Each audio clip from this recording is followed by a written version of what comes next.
가기사는 증시 각도기. 안녕하세요, 증시 각도기 시청자 여러분, 투자자 여러분, 도기발 여러분 반갑습니다. 그리고 오디오 클립과 팟빵을 통해서 듣고 계신 청취자 여러분들도 모두 반갑습니다. 1월 7일 벌써 금요일이 되었습니다. Thanks God, it's Friday. 네, 힘들었던 한 주가 잘 끝이 날까요? 네, 반등을 시도하면서 마무리가 되는 모습 보여주었습니다. 물론 반등까지는 이루지 못했습니다만 상당폭 만회하거나 또는 소화하려고 하는 모습을 미국 주식시장이 보여준 게 가장 눈에 띈다. 지금 하락을 했지만 이게 하락이 아니다 라고 말씀드리는 게 맞을 것 같아요. 특별히 대표 지수인 S&P 500과 어제 많이 빠진 나스닥 지수가 그런데요, 지수 흐름을 한번 먼저 보고 지금 살펴보면 좋을 것 같아요. 어제 하루 어떻게 되었는지. 어제 제가 그랬잖아요. 야, 종가가 저가로 끝나버렸어, 이거 진짜 위험한 걸 했는데 어떻게 됐냐. 한번 하루 차트 보죠. 하루짜리 보시면 그 예상대로 처음에 반등을 시도하다 실패하고 주르륵 빠졌습니다. 주르륵 빠졌어요. 야, 이때 진짜 매도 나왔겠지. 그 거래량 보시면 거래가 펄딱펄딱 뛰었잖아요. 저때 패닉셀이 전일에 이어서 계속 이어졌겠지. 그러다가 반등을 했어요. 그리고 다시 빠지면 이게 도로함이 타물인데 버텼어. 하루 종일 버티면서 막판에 조금만 빠지고 끝났어요. 힘 좋습니다. 미국 시장 진짜 힘 좋아요. 야, 이런 정도 떴는데, 그러니까 금리 인상은 무시하고 넘어갔을 거야. 미국 시장이 워낙 힘이 좋기 때문에 금리 인상 나 신경 안 쓰고 알고 있었는데 뭐 더 이상 얘기하지 마. 다 알고 있는 거. 너도 나도 알고 있는 거 뭐 더 이상 얘기 시간 낭비하지 마라고 했는데 그 정도가 아니었잖아요. 뭐가 문제였습니까? 테이퍼링 수준이 아니고 이제는 채권 다 회수할래. 쉽게 얘기하면 채권 회수할래. 그렇지. 채권을 그냥 반납할래. 반납하고 나 돈 받아올래. 이거잖아요. 그러니까 시중에서 돈을 빼겠다라고 얘기를 했었는데, 그거면 상당히 충격을 받을 수 있었기 때문에 어제 충격을 받았는데, 사실 오늘도 충격을 받는 것이 정상적이었을 것으로 추정이 되나 상당 부분 소화를 하면서 끝냈다는 점에서 오늘 증시 대단한 장이었다라고 보여집니다. 전체 오른 종목은 내린 종목 한번 그림도 살펴볼 필요가 있겠죠. 한번 보도록 하겠습니다. 지금 대표 주식인 애플과 마이크로소프트 그리고 아마존 빠졌어요. 그리고 기술주인 테슬라 좀 빠졌습니다. 앞으로도 당분간 성장성이 높게 형성되는 주식에 대해서는 조금 고민을 해야 되겠고, 그 다음 실질적으로 빅테크들 빠졌다고 하지만 멍들고 있는 애들은 누구냐면 헬스케어, 바이오 쪽이에요. 계속 빠지고 있어요. 이 해결됐다고 생각하고 있는 것 같아요. 시장에서는 이제 끝났다, 이제 집단 면역 엔데믹으로 넘어간다, 이런 쪽으로 벌써 생각을 하는 것 같고, 반도체가 어제 많이 빠졌었는데, 반도체는 저는 이제 빅테크하고 이제 같이 엮어서 말하. 반도체는 그동안의 모든 자료를 종합해본 결과 반도체는 좋다라는 말씀을 드렸는데, 반도체가 반등에 성공을 하면서 거의 모든 반도체 주식들이 반등에 성공하는 모습을 보여줬습니다. 하락도 상당폭 줄어들었고요.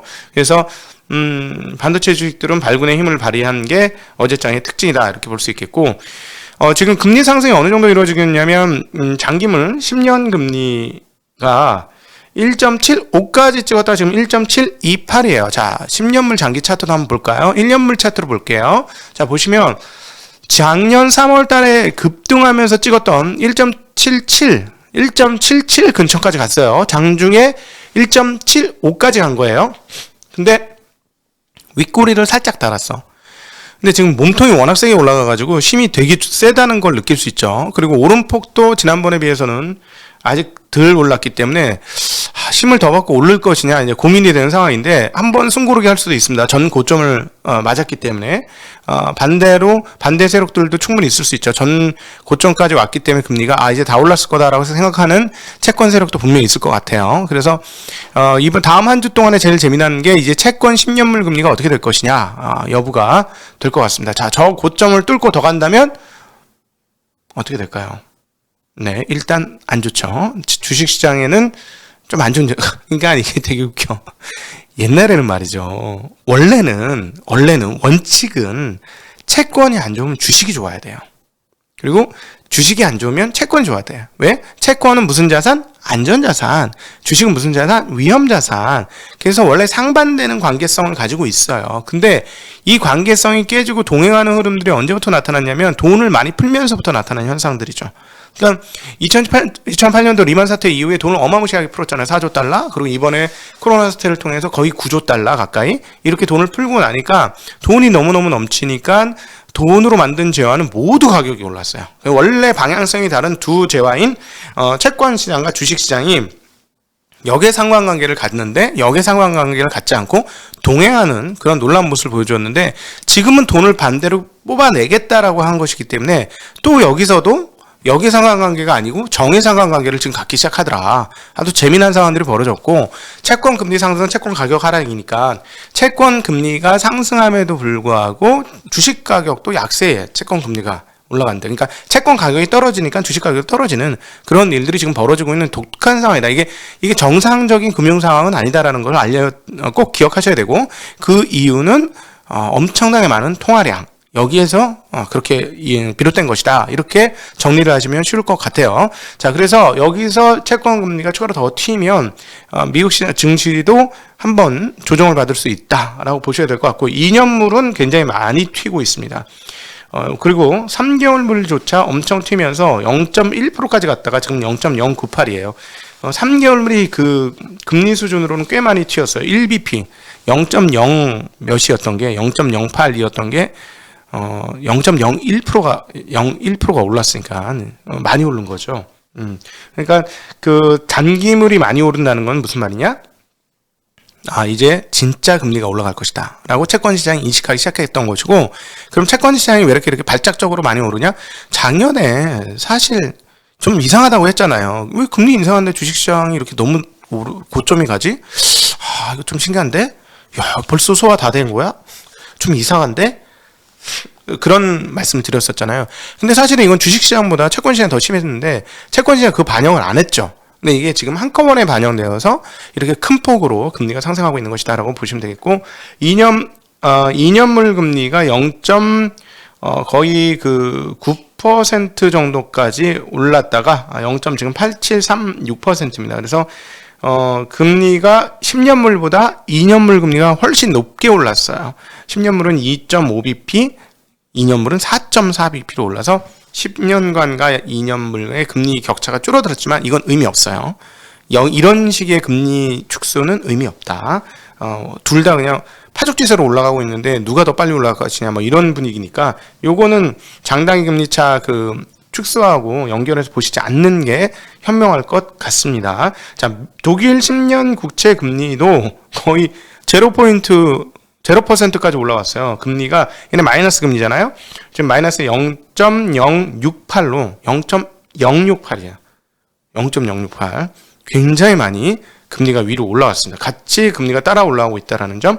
그리고 금리가 너무 많이 올라오다 보니까 드디어 버티던 금값이 깨지면서 깨져 내려갔어요. 1800불을 지키지 못하고 1790불까지 밀려 내려갔고, 비트코인은 이제 약간 둔탁해집니다. 하락이 0.5% 떨어져 43,000달러대를 지금 기록하고 있는데, 반등을 시도하려고 하는데 이번에 반등에 성공하면 다행인데 반등에 성공 못하면 하방 압력이 센 거예요.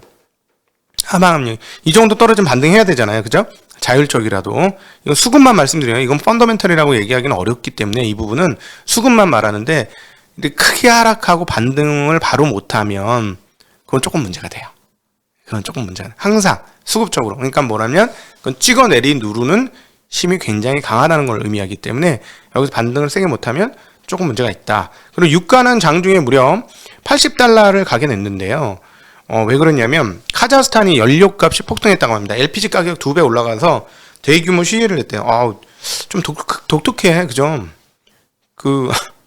우리나라가 유가 오르고 뭐 이런 것 때문에 시위한 적은 있었나요? 우리나라는 이런 건 없었던 것 같은데, 여기는 LPG 값 2배 오르니까 대규모 시위하고 폭력 사태까지 이루어져서 사람도 다쳤답니다. 그래서 비상사태를 선포했는데, 이 나라가 중앙아시아에서는 그 가장 많은 산유국 중에 하나이기 때문에 이 부분도 영향을 미쳤고, 그 다음에 리비아도 송유관 수출 문제로 인해서 원유 생산을 중단했습니다. 그래서 유가가 80달러까지 가는 강세를 보이면서 79.67달러로 마무리되었습니다. 통화는 오랜만에 엔화가 강세를 나타냈고요. 116에서 115로 지금 내려왔고요. 115.85. 그러나 원은 1205원에서 그냥 있어요. 아마 조금 빠지지 않을까 싶고요. 위안화가 상당폭 약세인데 이번 기회를 빌리는 건지 모르겠습니다만 6.3955, 6.4 가까이 약세를 나타내고 있습니다. 이거 약세가 돼야 수출 기업들이 좋죠. 중국 수출 기업들이 그동안 너무 힘들었을 거예요. 그리고 지금 미국 수출입 상황들은 보면 수출 적자가 상당히 크게 많이 나오고 있습니다. 수출 적자가. 그래서 잠깐 그거 얘기 나온 김에 말씀드리면 11월 무역 적자는 전월 대비 130억 달러, 19%나 증가한 802억 달러고 사상 최고치 수준에 근접하고 있는 수준입니다. 무역 적자 굉장히 많이 나고, 이 무역 적자 많이 난다는 건 뭐예요? 수입품 많이 쓴다는 얘기고 물론 많이 산다는 얘기죠. 자, 이것이 많이 난다는 건 중국 상대 카운터 파트너인 중국 입장에는 수출이 잘 된다는 거. 저는 최소 1분기 정도는 수출이 잘 될 거라고 보고 있는데 중국 기업들이 이렇게 높은 물류비를 잘 감당할 수 있을까 하는 의혹들은 계속 있습니다. 네, 다시 이제 돌아와서 이제 오늘 본론을 시작하도록 하죠. 자, 유로화가 약세됐고 달러 지수는 96.24를 기록을 했습니다. 자, 연준 인사 발언 한번 확인해 봐야 되겠죠. 하나 김성수 애널도 정리했고 인포맥스의 정보를 가져왔습니다. 제임스 블러드 세인트루이스 연은 총재 메파라고 불리고요. 2022년에 투표권을 가지고 있습니다. 연준이 3월 금리 인상이 가능하다라고 얘기했고 그 후 자산 축소 통해서 인플레이션에 대응해야 한다라고 얘기했습니다. 3월 이후 몇 차례 추가 기준금리 인상을 통해서 인플레이션 대응이 필요하다라고 얘기했습니다. 기준금리 인상은 늦는 것보다 빠른 것이 더 좋다. 일단 인상해놓고 물가 추이를 지켜보는 후 정책 속도 조절하는 것이 적절하다. 확실히 매파죠. 기준금리 인상 이후 짧은 텀을 두고 국채 및 MBS 재투자 중단을 통한 자산 축소가 필요하다. 자산 축소의 세부 내용은 논의할 것이다 라고 얘기했습니다. 지금 그 말을 그대로 번역한 것은 연준은 자산 매입 부양책을 종료하는 것을 가속화하고 있으며 인플레이션을 낮추기 위해 필요한 조치를 할 수 있는 좋은 포지션에 있다 라고 얘기했고 FOMC가 인플레이션을 더 잘 통제하기 위해서 이르면 3월 회의부터 금리 인상을 시작할 수 있을 것이다. 그리고 2022년 인플레이션 상황에 따라 추가 금리 인상은 앞당기거나 뒤로 미룰 수 있을 것이다 라고 이렇게 얘기했습니다. 자, 굉장히 매파적이죠. 3월달 금리 인상이 가시권에 들어왔습니다. 그리고 금리 인상한 이후부터는 양적 축소, 그 다음 돌아오는 채권을 재발행하지 않는다는 거, 그건 롤오버라고 표현하죠. 채권이 만기가 돌아왔으면 어떻게 돼요? 채권 발행한 주체한테 채권을 돌려주고 그 채권 산 돈인 돈을 받아야지, 이자하고 원금을. 그러면 시중에서 돈을 빼는 거죠. 지금 이거를 하겠다라고 제임스 블러드 그 세인트루이스 연 총재께서 얘기했고요. 그 다음에 비둘기파로 분리되었죠. 메리 데일리. 근데 지금 여기서는 중립으로 나네. 2024년 투표권 샌프란시스코 연 총재인데요. 자산 축소는 테이퍼링과 완전히 다른 별개의 정책이다 라고 얘기했고 물가, 고용 감안 시 기준금리 인상이 필요하다. 0%대 기준금리를 인상하는 것이기 때문에 경제에 부정적 영향을 미치진 않을 것이다. 지금 비둘기 쪽도 이런 정도 얘기하고 있어요. 그렇다고 너무 공격적인 인상은 고용 창출에 좋지 않은 영향을 미칠 수 있다. 그리고 병목 현상에 대해서는 우리가 할 수 있는 일이 딱히 없다. 고용 환경은 좋지만 코로나 이전 대비 여전히 격차가 있다라고 얘기했습니다. 그래서 나는 우리가 기준금리를 인상할 필요가 있을 것이라는 입장, 그리고 경제 균형을 유지하기 위해서 기준금리를 인상해야 된다라는 톤입니다. 약간 비둘기 톤, 중립 또는 비둘기 톤이라고 하시는 분들도 이렇게 얘기했기 때문에 기정사실이죠. 금리 인상은 진행되어지고 이렇게 되면 양적 긴축도 이루어질 수 있다라고 보는데 전일 나왔던 그 FOMC 회의록에서 어제 말씀 안 드렸던 눈에 띄는 부분은 뭐냐면 고용이 완전 고용 근처 같은데? 라는 얘기를 했다는 거예요. 회의록에 그 내용이 있습니다. 완전 고용에 가깝다. 계속 말씀드렸죠. 미국 연준을 움직일 가장 강력한 촉매가 무엇이냐? 라고 했을 때 인플레이션 아니다. 뭐다? 오히려 고용이다. 고용이 완전 고용에 육박하게 되면 연준은 당연히 금리를 올릴 것이다. 근데 이번 FOMC 회의록에서 무슨 내용이 있었다? 연준 고용이랬다. 미국 고용이 완전 고용에 가깝다. 라는 논의가 있었다는 것입니다. 자, 그렇다면, 자, 이거는 빼박이지. 빼박. 그러니까 어제 그렇게 시장에 충격을 받은 것이고요. 근데 생각보다 오늘 너무 빨리 돌려서, 그래서 채권 시장 더 봐야 된다. 이제 한 일주일간은, 장중에 돌아가거든요. 우리나라 장중에 미국 채권 시장 돌아가니까, 채권 시장 금리가 팍팍 위로 튀면, 미국 시장 빠지겠네. 이렇게 보시면 되겠고, 오히려 금리가 좀 숨고르기를 하면 반등하겠네. 이렇게 보셔도 상당히 확률이 높은 합리적 접근이 아닐까라고 개인적으로 생각을 합니다. 자, 지표들 몇 개 확인해보고 여러분들과 함께하는 질의응답 시간으로 넘어가겠는데요. 주간 실업보험 청구자 수가 전주보다 7,000명이 증가하는 20만 7,000명을 기록했고, 그 다음에 챌린저 그레이 앤 크리스마스라는 회사에서 감원 보고서를 발표했는데 12월 감원 계획이 19,052명이라고 합니다. 전월 14,000명 때보다는 한 28% 증가했는데 전년 동월 대비로는 75% 감소했고, 온기로 따져보면 91년 전체 감원 계획은 32만 1,970명으로 86%가 줄었어요. 그래서 이걸 집계를 시작한 93년 이래 역대 최저 수준을 기록하고 있다라고 얘기하고 있고, 하나 김성수 애널이 어디 사진을 올렸어요. 미국 햄버거 가게 인앤아웃의 시급이 얼마냐면 $20가 돌파했다고 합니다. $20. 자, 미국에 계신 분들 좀 알려주세요. 지금 서비스업 시급 얼마예요? 시급 $20면 되게 높은 건가요? 자, 임금이 올라갔다라는 것은 뭐냐면, 경기가 되게 좋다라는 것이고, 고용 환경, 아까 말씀드렸던 고용이 완전 고용이 이루어지고 있다라는 것을 증명하는 것이죠. 뭐냐면 사람 구하기가 어렵기 때문에 임금이 $20면 올라간 거죠. 예전보다. 뭐 옛날에 월마트인가 그거 $15 막 이런 얘기 나왔었으니까, 아무리 좀 짧은時기라도 해도 $20까지면, 시급 $20면은 많이 오른 거 맞죠. 이건 뭐냐면 고용이 어렵다는 얘기예요. 고용이 어렵기 때문에 고용에 배팅하는 고용주들의 그 금액이 올라간 것이고, 그러니까 고용 여건이 굉장히 좋고 원하면 쉽게 고용이 된다라는 그런 가정을 말씀드릴 수 있을 것 같고, 고용이 이렇게 좋다라는 것은 연준 입장에서 굳이 여기서 늦게 금리 인상을 더 버틸 이유는 없다라는 것을 보여주는 그런 것이 되겠죠. 네, 그래서 그렇게 충분히 생각하실 수 있을 것 같습니다. 공급자관리협회 ISM의 12월 서비스업 금융관리자 지수는 62로 나왔습니다. 역대 최고치가 지난달에 69를 찍었는데 그거보다는 떨어졌고요. 11월 미국 공장재 수주 실적은 전월보다 1.6% 증가한 5,318억 달러를 기록했습니다. 그리고 지금 미국에 상장한 중국 기업들 지금 난리 났거든요. 알리바바 4.5% 올랐고요. 그 다음에 제일 많이 오른 쪽에 얘네들이 다 작성이 됐네. 핑듀오도 7.4%, 징동닷컴, JD닷컴이 5.97% 올랐습니다. 그래서 이제 드디어 얘네 바닥을 친 건가 하는 생각이 들고, 저는 개인적으로 중국 시장이 회복을 하기 위해서는 홍콩 관련 주식들이 더 죽어가지고는 심리적으로는 썩 좋지 않다고 생각하거든요. 그리고 계속 말씀드렸지만 그쪽 좋아, 신재생 좋고 뭐 태양광 뭐 좋고 전기차 좋고 중국 뭐 다 좋은데 너무 올랐잖아. 너무 오른 주식은 항상 부담되죠. 그리고 이번 주초에 한 주 동안에 연초에 박살났죠. 근데 얘네들 박살나는 건 주가가 많이 올랐으니까 숨고르기가 당연히 필요했던 시점인데, 그러면 다른 쪽에서 반등이 있어야 되는데 홍콩 주식이 이렇게 작살내놓고 중국 시장이 될까 하는 생각이 들었는데 지금 오르기 시작합니다. 오늘 현지 중국장에서도 어떻게 되는지 잘 보셔야 될 것 같고요. 삼성전자가 AI와 5G, 모빌리티 부분 M&A를 언급했다고 합니다. 관련 주식들 잘 보셔야 될 것 같고요.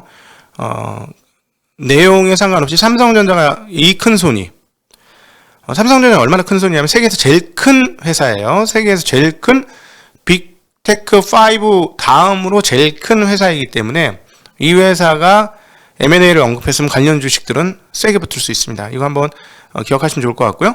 의외로 금리는 인상하는데 5년 브레이크 이븐 레이트, 인플레이션 타겟팅 레이트는 2.816%로 옛날에 3%까지 넘었었는데 그거보다 좀 떨어져 있는 상황이고요. 한국 고객 예탁금은 68.9조 원으로 적지 않습니다.